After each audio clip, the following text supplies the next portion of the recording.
انی لا اضیع عمل عامل منکم، کہ میں تم میں سے کسی عمل کرنے والے کے کسی عمل کو ضائع کرنے والا نہیں ہوں، من ذکر او انثی، چاہے وہ مرد ہو چاہے عورت۔ یہاں یہ مساوات مرد و زن کا جو قرآنی نظریہ اس کو سمجھ لیجیے۔ بحیثیت یہ انسان دونوں برابر ہیں، شرف انسانیت میں برابر کے شریک ہیں۔ مرد اونچا نہیں، افضل نہیں، عورت نیچی نہیں، گھٹیا نہیں، اخلاقی میدان میں دونوں برابر ہیں۔ فرش التراب يضمني وهو غطاء۔ لہذا اس دعا کا جو جواب، یہ بڑی عظیم دعاؤں میں سے ہے،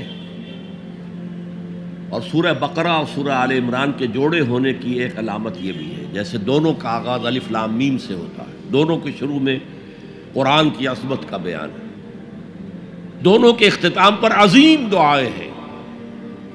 ربنا لا تؤاخذنا ان نسینا او اخطانا، بڑی لمبی دعا ہے۔ یہاں پر بھی یہ 3 آیتیں ہیں، لیکن فرمایا فاستجاب لهم ربهم، ان کے رب نے ان کی دعا قبول کر لی۔ انی لا اضیع عمل عامل منکم، کہ میں تم میں سے کسی عمل کرنے والے کے کسی عمل کو ضائع کرنے والا نہیں ہوں، من ذکر او انثی، چاہے وہ مرد ہو چاہے عورت۔ یہاں یہ مساوات مرد و زن کا جو قرآنی نظریہ اس کو سمجھ لیجیے۔ بحیثیت یہ انسان دونوں برابر ہیں، شرف انسانیت میں برابر کے شریک ہیں۔ مرد اونچا نہیں، افضل نہیں، عورت نیچی نہیں، گھٹیا نہیں، اخلاقی میدان میں دونوں برابر ہیں۔ جو میں نے انگریزی کی نظم سنائی تھی، no mysteries here, no special boon for the high and not for the low, نہیں۔ Charities that soothe and bless and heal are scattered over the man like flowers، برابر، روحانی ترقی میں برابر ہے،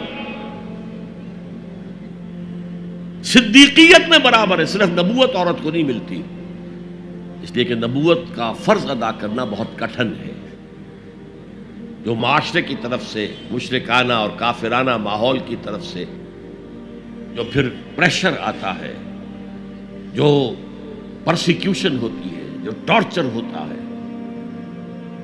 عورتوں کے لیے اس کا برداشت کرنا آسان نہیں، لیکن پھر بھی صحابیات نے اس کی مثالیں قائم کی ہیں۔ تاہم نبوت کی ذمہ داری، بھاری ذمہ داری، جس کو خود اللہ نے فرمایا انا سنلقی علیک قولا ثقیلا، اے نبی ہم آپ پر ایک بہت بھاری بات ڈالنے والے ہیں، بہت بھاری۔ ان تمام اعتبارات سے مرد اور عورت میں کوئی فرق نہیں، من ذکر او انثی، جو نیکی عورت کمائے گی اس کے لیے ہے، جو غلطی کرے گی، خطا کرے گی، گناہ کرے گی، اس کا وبال اس پر ہے۔ جو نیکی مرد کمائے گا وہ اس کے لیے ہے، جو غلط کام کرے گا اس کا وبال اسی پر ہوگا۔ من ذکر او انثی، اور یہاں بڑا پیارا لفظ آیا ہے بعضکم من بعض، تمہیں فرق کیسے ہو سکتا ہے؟ تم ایک دوسرے میں سے ہو، ایک ہی باپ کے نطفے سے تو بیٹا بھی ہے، بیٹی بھی ہے، اور ایک ہی ماں کے رحم میں تو پرورش پائی ہے، بیٹے نے بھی اور بیٹی نے بھی۔ اونچ نیچ کیسے ہو جائے گی؟ ان سطحوں پر قرآن سب سے زیادہ مدعی ہے مساوات مرد و زن کا، لیکن ذمہ داریاں معاشرت میں کیا ہوگی، دونوں کا دائرہ کار کیا ہوگا، ان کی جسمانی ساخت، ان کی نفسیاتی ساخت کے اعتبار سے ان کے فرائض، یہ چیزیں، اور خاص طور پر جو معاشرے کی یونٹ ہے، معاشرے کی اینٹ ہے، فصیل بنی ہوئی ہے اینٹوں سے، اینٹیں کمزور ہوں گی تو فصیل کمزور ہوگی۔ تو یہ جو ایک اینٹ ہے، ایک فیملی ہے، اس فیملی کے ادارے کو مستحکم رکھنے کے لیے اس کا head of the state, head of the institution ایک ہی ہوگا، اور وہ مرد ہے، عورت نہیں ہوگی۔ ایک مرد اور ایک عورت when they enter into agreement of marriage، یہاں پر عورت کا کام ہوگا شوہر کی تابع داری کرنا. میں تو حیران ہوا تھا جب میں نے اخبار میں پڑھا، جب سارا فرگوسن اور پرنس اینڈریو کی شادی ہونے والی تھی، اور یہ سارا فرگوسن جو تھی بڑی نٹ کھٹ قسم کی عورت تھی، لڑکی تو کیا تھی، وہ عورت تھی. تو اس کا ایک انٹرویو آیا تھا شادی سے پہلے. I am not going to say, I am not that timid type of woman. I am not going to say I will obey him. اس سے معلوم ہوا کہ عیسائیوں کی شادی میں وہاں تو معاملہ پردے کا نہیں ہے، لڑکا لڑکی دونوں سامنے کھڑے، پادری کے سامنے ایجاب و قبول دونوں کا اعلان اعلان ہو رہا، اور وہاں کہنا پڑتا ہے اسے I will obey him، میں اس کی اطاعت کروں. قرآن بھی کہتا ہے الرجال قوامون علی النساء، مرد حاکم ہیں عورتوں پر. فالصالحات قانتات، تو نیک عورتیں وہ ہیں جو اطاعت کرنے والی ہیں. بہرحال یہ بعضکم من بعض سے میں نے آپ کے سامنے رکھا کہ کوئی اونچ نیچ بنیادی نہیں ہے، وہ انتظامی اونچ نیچ ہے. تمام انسان برابر ہیں، لیکن دفتر میں ایک آفیسر ہے، ایک چپڑاسی ہے. As human beings they are equal, as citizens of state they are equal. ایک ہی ووٹ افسر کا بھی ہے، ایک ہی ووٹ چپڑاسی کا بھی ہے. لیکن وہاں دفتر میں افسر افسر ہے، چپڑاسی چپڑاسی ہے. اچھا، اب آ رہا ہے وہ نقشہ ایک کردار کا جو صدیقین کی صفت کے لوگ ہوتے ہیں، جو اس طرح والہانہ لبیک کہتے ہیں نبیوں کی دعوت پر. ان کا کردار کیا ہوتا ہے؟ فالذین ہاجروا واخرجوا من دیارہم وأوذوا فی سبیلی وقاتلوا وقتلوا لأکفرن عنہم سیئاتہم ولأدخلنہم جنات تجری من تحتہا الانہار ثوابا من عند اللہ واللہ عندہ حسن الثواب. تو میں تو کسی بھی عمل کرنے والے کے کسی چھوٹے سے چھوٹے عمل کو بھی ضائع کرنے والا نہیں. یہ تو ہم سورہ لقمان کے رکوع میں پڑھ چکے. کجا وہ لوگ جنہوں نے ہجرت کی اللہ کی راہ میں گھر بار چھوڑ کر اور اہل و عیال کو چھوڑ کر،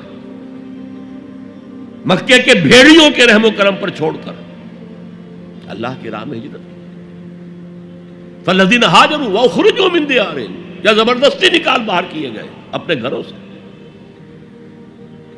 وَأُوذُوا فِي سَبِيلِي، جنہیں ایذائیں پہنچائی گئی ہیں میرے راستے میں، جو بیتی تھی بلال ابن رباح پر، جو بیتی تھی خباب بن الارت پر، جو بیتی تھی حضرت یاسر پر، حضرت سمیہ پر.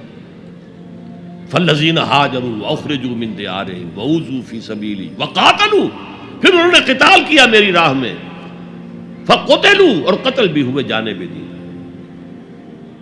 لَأُكَفِّرَنَّ عَنْهُمْ سَيِّئَاتِهِمْ، میں لازماً، یہ نون مشدد فعل مضارع کے آخر میں لَأَفْعَلَنَّ اور شروع میں لام زبر کے ساتھ، میں یہ ضرور کروں گا. لَأَقْتُلَنَّ، جو کہا تھا لَأَقْتُلَنَّكَ، یہ قابیل نے حابیل سے کہا میں تجھے لازماً قتل کر دوں گا. تو یہ انتہائی تاکید، لَأُكَفِّرَنَّ عَنْهُمْ سَيِّئَاتِهِمْ، میں لازماً ان سے ان کی برائیوں کو دور کر دوں گا. اور دونوں معنی ہوں گے. اگر ان کے کردار پر پچھلی زندگی کی وجہ سے کوئی داغ دھبے ہیں، کوئی عادتیں بری ہیں، میں صاف کر دوں گا، دھو کے ان کا دامن کردار سفید کر دوں گا. اور ان کے نامہ اعمال پر اگر کوئی دھبے لگے ہوئے ہیں، کوئی خطاؤں اور گناہوں کا کوئی داغ لگے ہوئے ہیں، انہیں بھی دھو دوں گا. لَأُكَفِّرَنَّ عَنْهُمْ سَيِّئَاتِهِمْ وَلَأُدْخِلَنَّهُمْ، اور لازماً داخل کروں گا ان سب کو جنات تجری من تحتہا الانہار، ان باغات میں جن کے نیچے ندیاں بہتی ہوں گی. ثوابا من عند اللہ واللہ عندہ حسن الثواب، اور یہ بدلہ ہوگا اللہ کے پاس سے، اور یقیناً اللہ ہی تو ہے جس کے پاس بہترین بدلہ ہے. تم اپنے آپ کو اولاد میں انویسٹ کر دیتے ہو، اپنی پوری جوانی کی قوتیں اولاد کے اوپر صرف کر دیتے ہو. اولاد کتنی ایسی ہے جو والدین کی خدمت کرے پھر بڑھاپے میں، کوئی بدلہ دے سکتی؟ ہاں، اللہ کے لیے جو کرو گے اس کا بدلہ محفوظ ہے. اور کسی کے لیے جو بھی کچھ کرو. انگلستان کی ہسٹری میں آتا ہے کوئی ایک وزیر تھا بادشاہ کا، اور وہ بڑا خزانے کو بھرنے کے لیے کسی کو سادہ کرو، تم بڑے بخیل معلوم ہوتے ہو، تمہارے پاس بہت پیسہ ہوگا، دو بادشاہ کے لیے اتنے پیسے نکالو. اور کسی کو دیکھا ذرا اچھے لباس میں اور جاہو حشمت میں، تمہارے پاس بڑی دولت ہے، نکالو، خزانہ بھر دیے. بڑھاپے میں وہی بادشاہ جو ہے اس نے اسے جیل میں ڈالا. تو اس نے کہا had I serve God as I serve the king. اگر میں نے خدا کی وہ خدمت کی ہوتی جو میں نے بادشاہ کی ہے، تو وہ مجھے میرے اس بڑھاپے کی عمر میں اس طرح ذلیل و خوار نہ کرتا.